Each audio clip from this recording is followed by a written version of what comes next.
Today's show is sponsored by the ABV Network Merchandise Shop. Pick up your logo merchandise by heading over to abvnetwork.com, clicking on Shop, and start filling your basket today.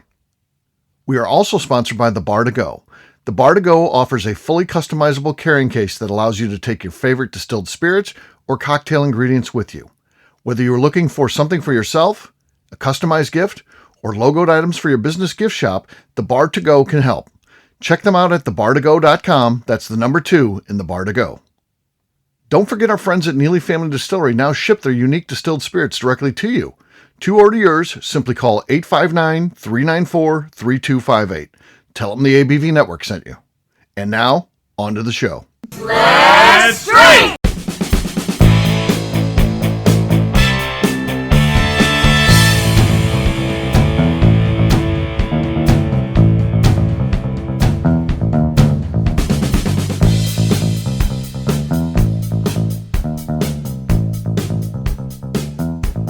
Welcome to the Bourbon Daily, the podcast about everything bourbon delivered to you every day of the week. Today we have a special show where I am joined in my kitchen by the legend himself, Mr. Rick Brenner, and we're going to be trying Old Forester's 117 Series batch number 2.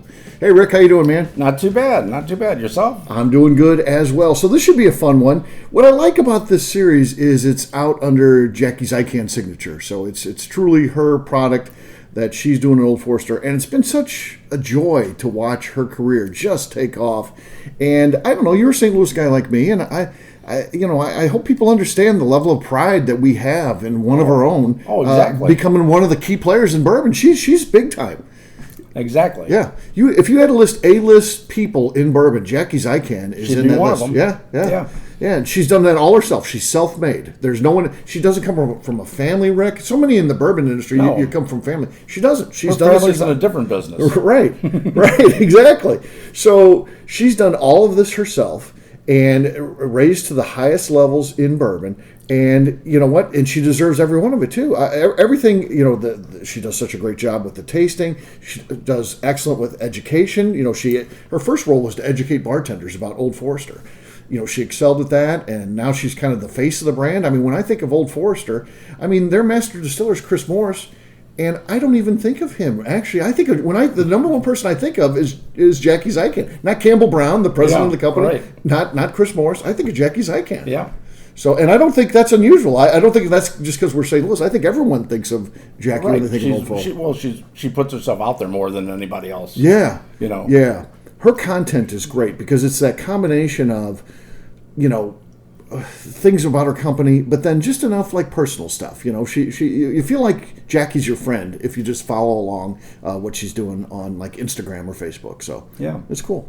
Yeah, so it's really a cool thing to see someone in St. Louis do well. And I know I get a lot of trouble because I always refer to her as St. Louis's own, but it's true. It's not goofing. I'm proud of her. I think the city of St. Louis is proud of her, at least from the bourbon. And if they're not, they should be. They should be. Definitely so. Yeah, and what I like about Jackie is she still loves St. Louis. Of course, her parents are still here, so she comes back all the time. Matter of fact, when she goes on trips, she mostly flies out of St. Louis, so she's back here all the time because she does have a dog, so the dog has to be left with someone. So she'll drop her dog off at her parents' house and then fly out of St. Louis, Lambert Airport, which is cool. So that's just a little bit about Jackie. We've got a fun product today. I can't wait to try this. I haven't had any luck scoring any of the 117 series. I have been to Old Forester, but I haven't been there where I've sat in line, for hours in the morning to get any. Have you scored any of the 117 series? Nope. No, we're both in the same boat. So this is going to be a fun treat for us, a rare opportunity to try some of the stuff. So we'll get to that after the break.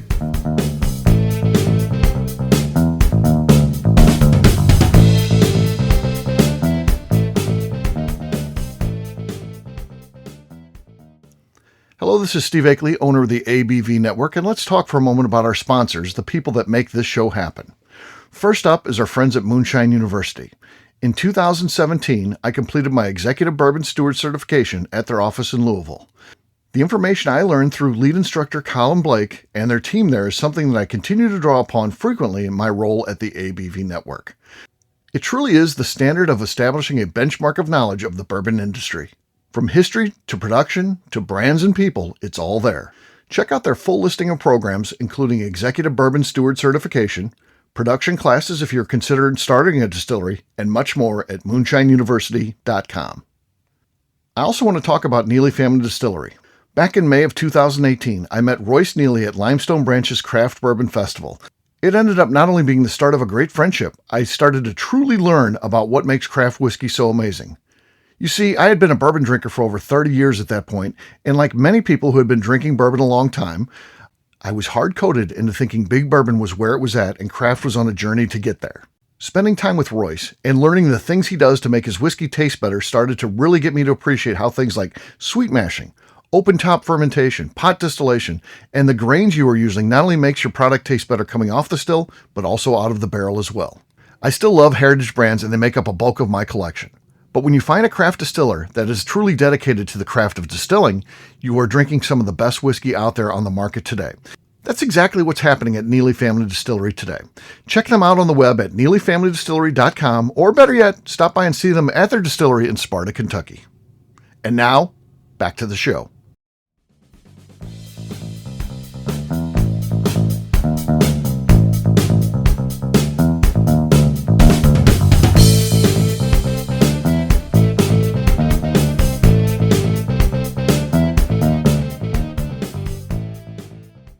Hello, this is Matt Rainey, and you are listening to the Bourbon Daily.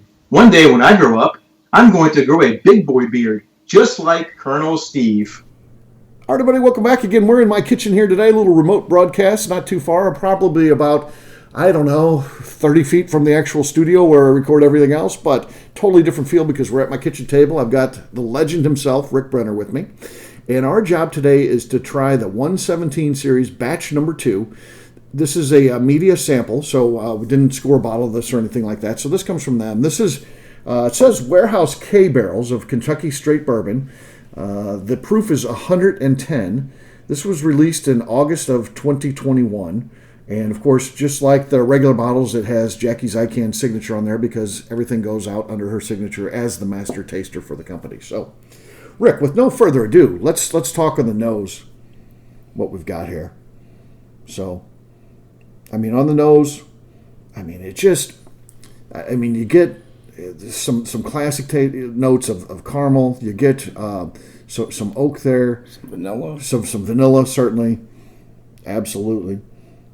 And, a little bit something from the bakery there. So it's that nose that you get that kind of combines all the different grains that are being baked and cakes and stuff like that. Just wonderful on the nose. Really good stuff. But it all comes down to our next step, Rick, and that's going to be the taste. Let's give this thing a try.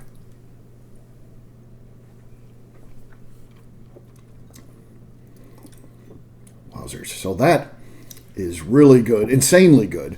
And what I said initially, and I did a video on YouTube where I opened up the box. I didn't know what it was going to be, cracked it open, and then immediately opened up the bottle and drank it, which was funny because it was delivered by FedEx. Literally, they just handed it to me a minute before I turned on the video and opened that thing up. And it was hot, and not hot like proof hot like it had been sitting in the back of a FedEx truck all day. This was, of course, St. Louis as we record this, really one of the hottest weeks we've had. We hit 100 one day last week, and it was back in the back of that FedEx truck. And as they handed it to me, I was like, "Oh, this is." I don't usually drink warm bourbon. Yeah, well, at least if it got that hot, these are screw tops, so the cork didn't pop out. True. And drain it all. Yeah. Had that happen. That stuff does happen. I've had that happen too.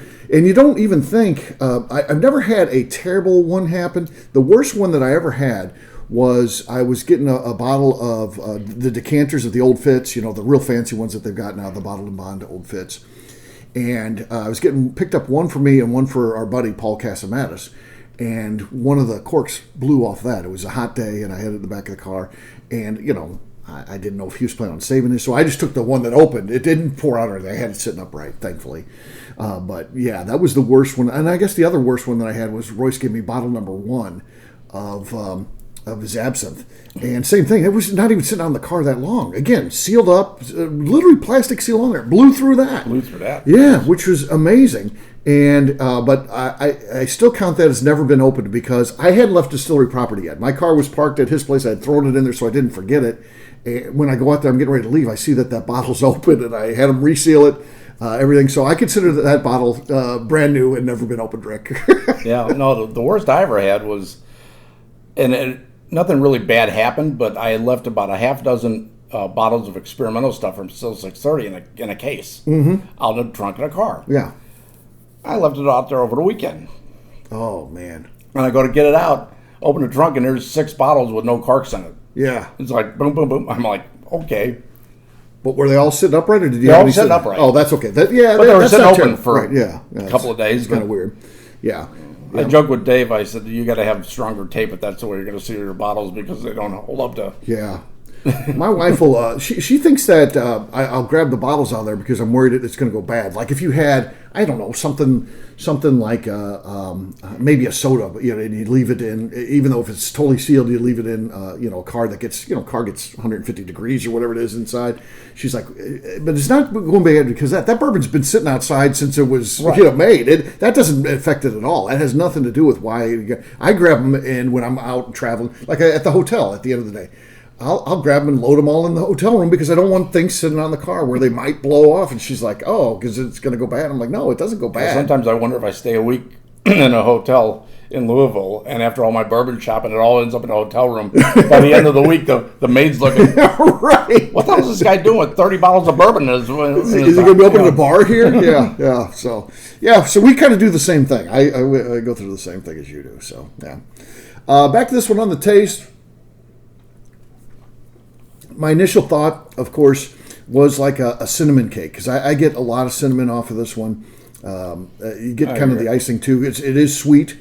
It's great finish. Real good and sweet. Yeah. There's a spice to it. Yeah.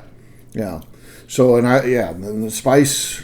You get different types of spice things. I'd say this feels like the cinnamon type of it. And it's got a great finish. Mm-hmm. Yeah. It sticks with you. It warms your mouth, warms her whole body going down. So it's fantastic. So I think the things that Jackie is doing with this series is amazing. I can't wait. I know that the goal, Rick, ultimately for this is to be accessible. When you go to Old Forester and you go to the gift shop, this is supposed to be sitting on the shelves. Now they haven't been able to get there yet because it turns out as popular as bourbon is, even though they're calculating that, it ends up being so popular. Again, there's a lot going on why it would be and they can't keep it in stock. What was it, 1910? Yeah. That took them by surprise. Yes. And they eventually they've caught up on that. Now we can find it on the shelves. But Jackie was telling me that people were well, you need to put more of this out. She said, well, we can't do it that fast. She goes, because that second barreling. Right. She goes, we almost destroy the barrel. Yeah. With charring it. She goes, and then with the extra aging, she goes, it's not something you can catch up with overnight. Right. You know? Yeah. So that's said that really took us by surprise. That's always one of the things with bourbon and whiskey is the fact the aging. It's makes it difficult. I know Royce Neely's getting ready to release his first ever bottled and bond moonshine. He's excited about it. He should be. That's the first bottled and bond moonshine ever, which is amazing. He comes from a moonshine family, 11th generation doing that. So to come up with a unique product based off that. But what's stressing him out is he's only got, I think 4 barrels that he laid down initially. And then there's going to be this big gap. So if now he's deciding what should I price it for, knowing that even though at once he gets this gap to go away, he'll have it as a regular item. What does he price that initial batch for? Because he doesn't want it just to disappear instantly, because then it's going to be, another year or something like that till he has any more. So. Yeah. It's a weird situation. That's a tough business, man. It's really good. Yeah. But like I said, I like Jackie's. I liked her answer, and instead of making some BS excuse for it, it was like we didn't anticipate this. Yeah. It took it by surprise. We knew it was a good product, but it really took us by surprise, and we got some catching up to do. Yeah. One last note on this itself, and again, more accolades to Jackie, and if people are tired of that, I'm sorry, but think of where this company was before Jackie. And again, Old Forester's been around forever, first bottle of bourbon, all that stuff, sold through Prohibition. But I'm telling you what, that brand was on its heels. That was our grandfather's brand. It was an old, stodgy brand, and Jackie's been part of this renaissance to make it cool again. And they've had a couple other things happen. Campbell Brown's a great guy. He runs the company excellent. I think that's a big part of it. And then the fact, building the distillery opens it up to customers. All that stuff's cool, but I think Jackie adds a lot of that swagger that's turned it into this hip new thing. I think so. Yeah, because Old Forester's a hip brand. It's cool. Yeah. It's cool. I mean, so there you go. All right, Rick, great experience here. Let's talk about where people can find us. We'll start with you. Where can people follow your journey? Rick Brenner on Facebook. That's easy. That's about it. That's easy. You do some Instagram, but I guess you don't know that. It's just every once in a while. Look. Yeah. It's not a big thing with you. Yeah, ask me what my Instagram ID was. I'd have to look it up because I don't know. He doesn't know. All right. For me, I'm an easy guy to find. I'm at Steve Akeley on Twitter, Instagram, or Facebook. I've got a website, steveakeley.com. We've also got a company website. That thing's abvnetwork.com. Check it out because everything that we do is out there. We put our previous shows out there. Our blogs are out there. Our shop, we're redoing the shop, putting a lot more new items out there. So check us out at abvnetwork.com. We'd like if you'd give us a 5-star review. That helps new people find the show when you're doing this type of thing. Imagine that's pretty important to us. And, of course, if you want to get involved, head over to patreon.com/the ABV Network. Thanks so much for joining me today, Rick. Really appreciate it, man. My pleasure. Thank you. All right. For our audience, we'll have a brand new show for you tomorrow. Looking forward to that. Until then, take care, everybody. See ya. Peace.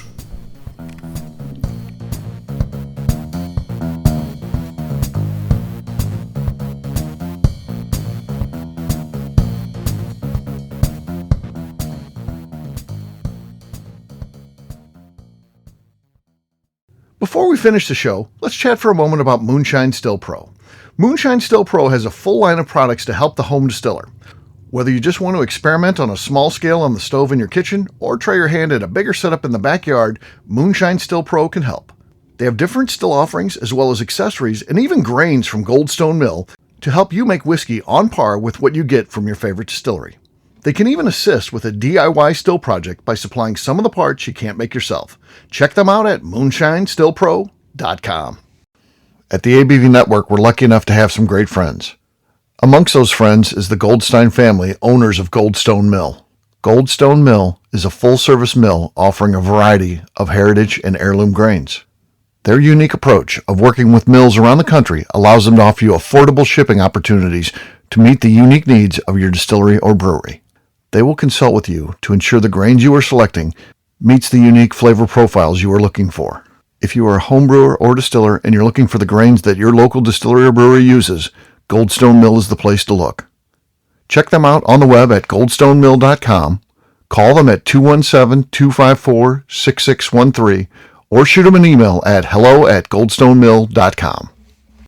The Bourbon Daily is part of the ABV Network. For more information or to become a sponsor, please visit abvnetwork.com. Thanks for listening and cheers. This has been a Steve Akeley production.